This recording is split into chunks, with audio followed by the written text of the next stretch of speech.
Good morning, my magnificent ones. Sue Paulson here, your magnificence mentor, and welcome to Tea with Sue.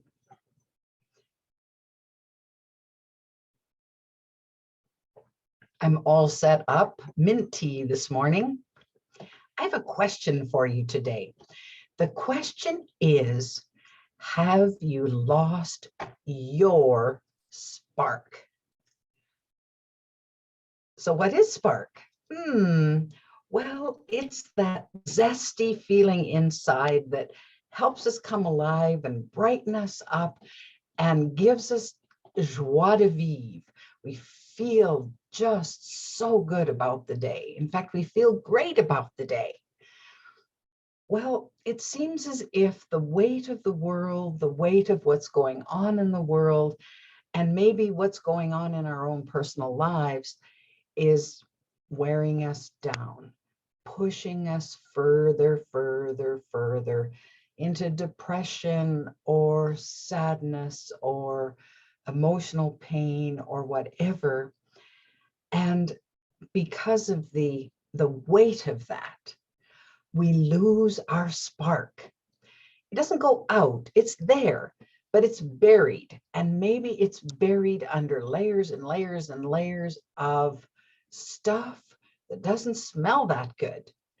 So today, I thought it would be fun to reclaim our spark. So how do we do that? What does that even look like? So first of all, kids have it, puppies have it. They're born with it. And you see it when they frolic and laugh and giggle and play and shout and run and jump. There's all this energy. So spark is that piece of energy that has the ability to ignite into something more. So if you imagine a campfire, for example, and you need to pull together some little bits of kindling and then light a match, or if you're a good scout, then you know how to do it with a flint and steel, regardless. And there's a tiny spark, and maybe you gently blow and fan that teeny little spark turns into a little flame, and you fan it and you gently. And then it builds and it builds and builds. And pretty soon you have this cool bonfire and everybody's all happy because it energizes and it gives energy just as much as it takes energy from the atmosphere, the air to keep the fire alive. Then that energy also spreads out and spreads out. So I know I've spent many an hour around a campfire and just felt better because I was enveloped by that energy that came from the orange flame. And of course that triggers our emotions, right? Orange is the color of emotions. So isn't it interesting that it requires oxygen in order to take that spark from where it is, the teeny tiny one, and then make it build? Well, human beings are no different. We require the richness of air, the breath. So a lot of our spark can come from our breath. When was the last time you took a really rich, deep breath? Lots of times we're kind of stuck in our rib cages and our breathing is very shallow. But the second that we have a reason to take a good breath, or we're thinking about, oh, I need to breathe, then that oxygen, which is fuel for our bodies, also sparks a different sense of life. So I'm guessing that if we're going about our days in fear or worry or sadness or just kind of feeling downtrodden, our breath is not sustaining us in the way that it could. it's shallow, and it doesn't have the content of rich oxygen that we need. So and that's one of the reasons why exercise is so beneficial to the body, because it gets us breathing, it gets us moving, it gets the life force in us really moving forward.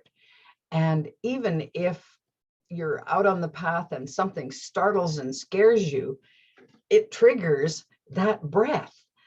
And so then, now we don't want to be hyperventilating, although we might for a few minutes if something really, really came at us and we're like, oh, what is that? But nonetheless, it gives us a different perspective. All of a sudden, our whole physiology and our emotional well-being wakes up. It gets us out of a stupor. So I know there's times when I've spent far too long in front of the TV and I just watch show after show after show. And pretty soon I'm not even paying attention to what's going on. I'm just kind of mesmerized by the screen. And it's not good. It doesn't serve us in very many ways at all. Oh, sometimes that nothing time does serve us until we're ready to go on to the next thing. But if it becomes habitual, then that spark of life diminishes and it drops down and drops down. And then we get used to this quotes new normal and say, oh, well, beige is my color now. I used to be reds and purples and blues and greens, and now I'm beige. Well, I don't know about you. I don't want to live a life of beige. There's no fun in that. There's no excitement. There's no difference. Now, you don't need to be exuberantly colorful or sparky or zesty if that's not your personality. If you tend to be a more quiet, introspective person, then obviously you're not going to be rah, rah, ziz, boom, bah, and all of that. But that doesn't mean you can't nurture your spark. It doesn't mean that you can't have a good belly laugh or get with friends and really enjoy what's going on. Have a smile or a smirk or a sly grin on your face because of something that amused you. It's to keep in touch with that inner spark and say, there's more to me than just the daily grind, than just the humdrum of slogging away for survival. That doesn't mean that we don't have those times, because it does, but you're more than that. If that's what you're going through, if times are really tough for you right now, as they are for far too many people, that's not who you are. You're more than that. You're better than that. If you choose, if you want to rise above that and say, this isn't going to last forever. The way things are right now can change that fast, and they can change for the better. So what I really want to encourage you today is to take a look at where your spark is.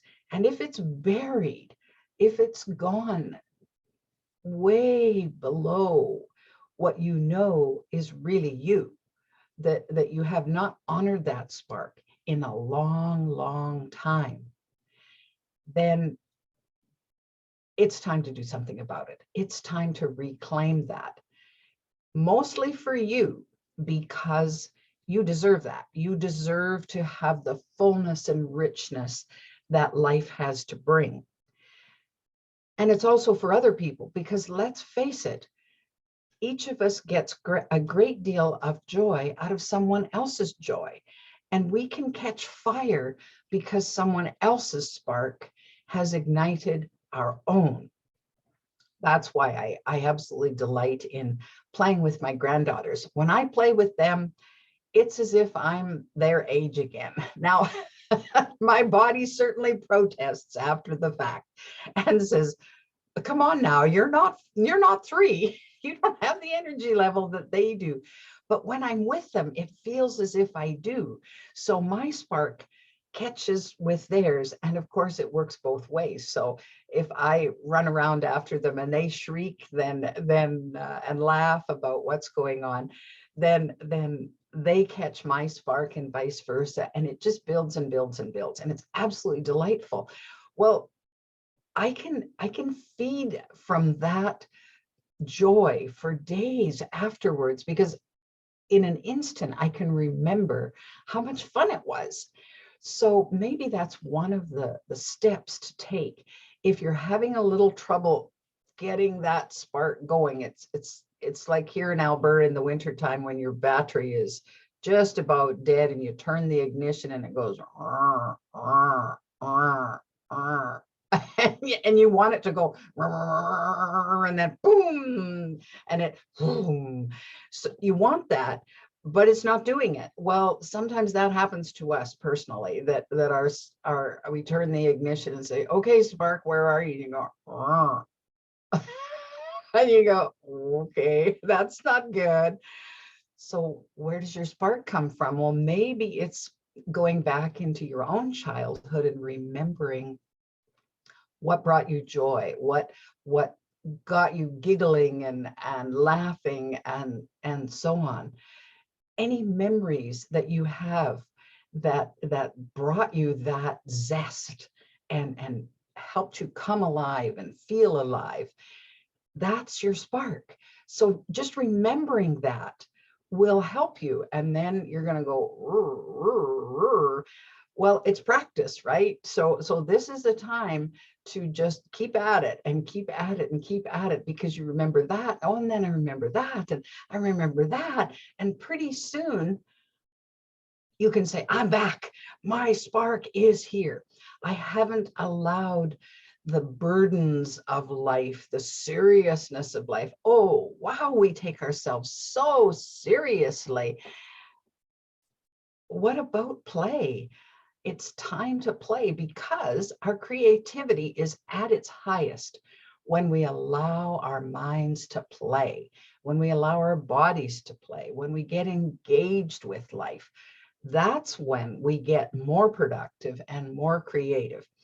But we forget sometimes because we follow the rules of what other people say. Oh, you have to sit in that desk from, 8 in the morning until 5 o'clock at night, and nose to the grindstone, shoulder to the wheel. Well, I don't know who can work in that position, but it's old stuff. It's stuff that is not appropriate and doesn't belong anymore. So pitch that out and say, oh, how can I do this joyfully? Can I tackle my tasks in a joyful way with some zest, with some spark? When you're doing something that and you're doing it with a moving heart, where you say, oh, I really want to get that done today. It doesn't take long. It's easy, and you breeze through it and you go, oh, that was easy. And why? Because you had your spark right alongside you, and it motivated you to get that done. Another way, of course, is planning a reward. So if you're about to do something that you don't really want to do, but it needs to be done, like cleaning a toilet or something like that, well, what's your reward at? Well, when I get that done, I get to do this. And you pick whatever it is. This strategy actually works with kids too. They don't want to clean their room, and you say to them, when you get your room cleaned, you get to do da da da da da, whatever it is that is going to just give them that spark. And sometimes you have to repeat that in a very matter-of-fact tone. When you get your room cleaned, you get to do this. When you get your room cleaned, you get to do this. Well, we're kids at heart, so it works for us, and it'll work for your younger ones too.